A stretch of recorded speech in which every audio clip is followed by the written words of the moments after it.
আমাকে ধর্ষণ করেছে, পরে তার একটা মায়াক করবে আর একটা বুনে করবে, এটা আমার মানে না, অসম্ভব। আসসালামু আলাইকুম ভাইয়েরা, কুমিল্লা মুরাদনগরের ঘটনাটা কি দর্শন ছিল নাকি ফরকিয়া ছিল? ঘটনার মন নিল অন্যদিকে। সত্যিটা কি সেইটা যদি জানতে হয় আমাদেরকে যেতে হবে কিছুদিন পিছনে। মূলত 3 থেকে 4 বছর আগে ধর্ষিতা নারীর ফ্যামিলিতে কিছু ঝামেলা হয়, যার জন্য তাদেরকে যেতে হয় থানাতে। থানার কোনো কিছু তারা না বুঝার কারণে সাহায্য নিতে হয় ওই দর্শক ছেলের কাছ থেকে। ঠিক তখনই মেয়েটির সরলতার সুযোগ নিয়ে ছেলেটি নাম্বার নেয় মেয়েটির কাছ থেকে এবং কি বলে, আপনাদের থানাতে যত ডকুমেন্টস সাবমিট করা লাগবে সেই ডকুমেন্টস গুলি আপনার মোবাইলে পাঠিয়ে দিব, আপনার কন্ট্যাক্ট নাম্বারটা আমাকে দে। আপনারা আবার মনে করিয়েন না এইগুলি আমার বানোয়াট কথা, এইগুলি হচ্ছে গিয়ে তাদের কথা। হে মুইসেন, আপনি শান্তার নাম্বারটা দেন, ওই নাম্বারে আমি মামলার বিষয়ে আপনার সাথে কথা বলবো, আমি আপনাকে কাগজ টাগজ পাঠাবো এইসব ব্যাপারে। নাম্বারটা পাওয়ার পর থেকে দুজনের মধ্যে চলে সাকিব শাবনুরের ভালোবাসা।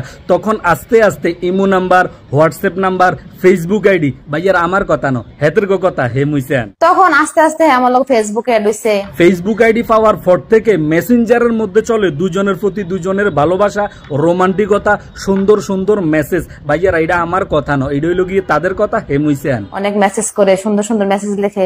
এইবার শুনছেন তো ভাইয়ারা, একটা কথাই আছে না, আপনি যতই ভালো থাকতে চান আপনাকে ভালো থাকতে দিবে না আপনার পাড়ার ছেলেগুলি। আগের দিনের মুরব্বীরা কইতো না, ফাতর অনেক সময় ক্ষয় হয়ে যায়, অনেক উপর থেকে পানির ফোঁটা যখন আস্তে আস্তে অনেক দিন পড়তে থাকে, কিছুদিন পরে আপনি আইসা দেখবেন ওই ফাতরটাও ক্ষয় হয়ে গিয়েছে। এই ভালোবাসাটা ছেলে যদিও রাজি থাকে, মেয়ে যদিও না রাজি থাকে, অনেকদিন চলার কারণে এইভাবে তারাও দুজনের প্রতি দুজন গলে যায়। হঠাৎ করে একদিন এই ছেলেটি মেয়ের বাড়িতে রাত 12টার পরে চলে যায় এবং কি দরজাটা ঠকঠক ঠকঠক করে টোকা দিতে থাকে। এক পর্যায়ে মেয়েটি দরজা খুলতে চায়নি, কিন্তু ছেলেটি অনেকক্ষণ দাঁড়িয়ে ঠকঠক ঠকঠক করার কারণে দরজা খুলতে মেয়েটি বাধ্য হয়। ঠিক তখনই ছেলেটি আইসে মেয়েটির হাত ধরে এমনকি ওন্না ধরে টানাটানি করে। ভাইয়ার এটা আমার মুখের কথা না, হেতের কথা। হে মুইসেন, হঠাৎ করে আগে দরজা খুলছি, হ্যাঁ আমার গায়ের উন্নাত ধরে হাতে ধরে টানাটানি শুরু করে দিছে।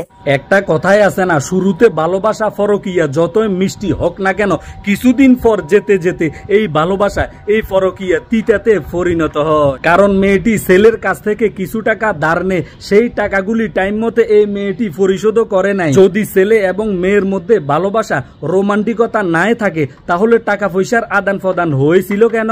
এক পর্যায়ে তাদের মধ্যে যখন কিছু ঝগড়ার সৃষ্টি হয়, তখন তাদের সাথে জামিলেরও সৃষ্টি হয়। ঠিক তখনই মেয়েটি এলাকার কিছু মান্যগণ্য ব্যক্তিকে এই বিষয়টা জানায়, বেশি মানুষকে জানায় নাই, কারণ তারা মান সম্মানকে প্রাধান্য দিয়েছে। ভাইয়েরা সেইটা আমার কথা ন, তাদের কথা। ওই দিকে স্যার কয়েকজন টুকটাক মানুষের কাছে আমরা বলছি, সবার কাছে বলি নাই, কারণ হিন্দু তো আমরা একটু ভয় পাই মান সম্মানের। ছেলের বিষয়ে মানুষকে বলা বলি করার পর থেকে এই ঘটনাটি ঠান্ডা না হয়ে তীব্র রূপ ধারণ করে আরো বেড়ে যায়। এক পর্যায়ে মেয়ের পক্ষ থেকে চেয়ারম্যানকে এই বিষয়টি জানাতে তারা বাধ্য হয়। চেয়ারম্যানকে জানানোর পরে চেয়ারম্যান বলে দিয়েছে, আপনাদের সাথে তাদের সাথে যে টাকা পয়সার লেনদেন হয়েছিল সেইটা দিয়ে দিলে সমস্যার সমাধান হয়ে যাবে। কিন্তু সমস্যাটি ওই জায়গাতেও সমাধান হয় নাই, আরো তীব্র রূপ ধারণ করে বেড়ে গিয়েছে। এক পর্যায়ে দর্শক ছেলেটি রাত 12টার পরে ধর্ষিতা নারীর বাড়িতে গিয়ে বলে, তোমার বাড়িতে অন্য কোনো পর পুরুষ রয়েছে, তুমি দরজা খোলো, যদি দরজা না খোলো তাহলে আমি দরজা ভাঙতে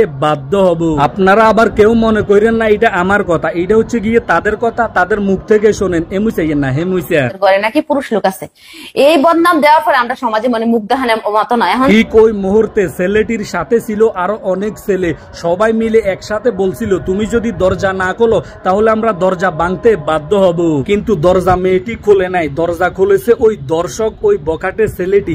দরজা খোলার পরে মেয়েটির সাথে কি ঘটেছিল সেইটা নিজের মুখে বলার কিছুই নেই, এর তীব্র নিন্দা ও প্রতিবাদ জানায়। ইতিমধ্যে দর্শক ছেলেটির সাথে যারা জড়িত ছিল তাদের মধ্যে 4 জন অ্যারেস্ট হয়েছে।